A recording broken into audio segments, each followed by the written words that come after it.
The story is taken from Hindu scriptures mythology. ये कहानी तब है जब हनुमान जी का जन्म नहीं हुआ था। संकट मोचन श्री हनुमान की माता अपने पूर्व जन्म में इंद्राज के दरबार में एक अप्सरा थी। वह बहुत सुंदर थी। उसका नाम पुंजिका स्थला था। वह बहुत चंचल स्वभाव की थी। एक दिन उसने इसी चंचलता के कारण ध्यान में लीन एक साधु के साथ अभद्र व्यवहार किया, जिसके कारण उसे गुस्सा आ गया। तो उन्होंने पुंजिका स्थला को श्राप दिया कि तुम वानरी का रूप धारण कर लोगी। अपनी इस हरकत के कारण पुंजिका स्थला को आत्मग्लानि हुई, जिसके कारण उसने ऋषि से क्षमा मांगी। ऋषि ने पुंजिका स्थला को कहा कि हालांकि तुम वानरी का रूप धारण कर लोगी, लेकिन तुम बहुत तेजस्वी होगी और भगवान शिव शंकर के अवतार को जन्म दोगी। इसके बाद एक दिन इंद्र ने पुंजिका स्थला से प्रसन्न होकर कहा कि तुम जो चाहो वह मुझसे मांग सकती हो।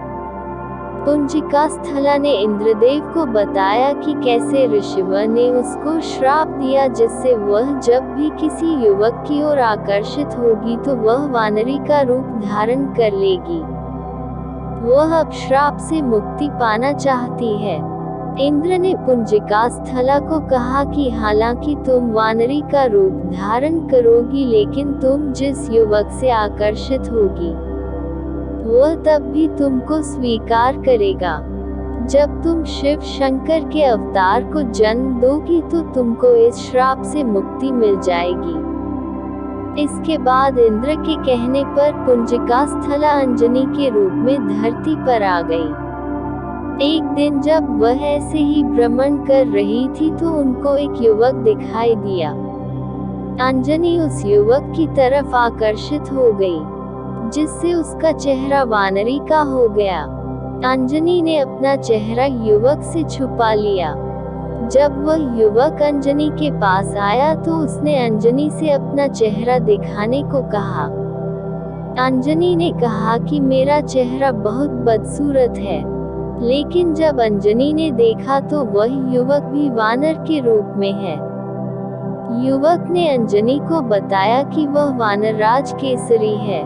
वह जब चाहे तब मनुष्य का रूप धारण कर सकता है। इसके बाद अंजनी को केसरी से प्रेम हो गया और उन दोनों ने विवाह कर लिया। शादी के बाद भी बहुत समय तक उनकी कोई संतान नहीं हुई। संतान की इच्छा को लेकर एक दिन अंजनी मातंग ऋषि के पास पहुंची तो मातंग ऋषि ने अंजनी को 12 बरस तक नारायण पर्वत स्थित स्वामी तीर्थ जाकर उपवास करके तप करने को कहा। अंजनी ने संतान प्राप्ति के लिए ऐसा ही किया। अंजनी की तपस्या से प्रसन्न होकर वायुदेव ने अंजनी को वरदान दिया कि तुमको बहुत बलशाली पुत्र प्राप्त होगा। ये वरदान मिलने के बाद अंजनी शिव की तपस्या करने लगी। शिव जी भी अंजनी की तपस्या से प्रसन्न होकर प्रकट हुए और वरदान मांगने को कहा।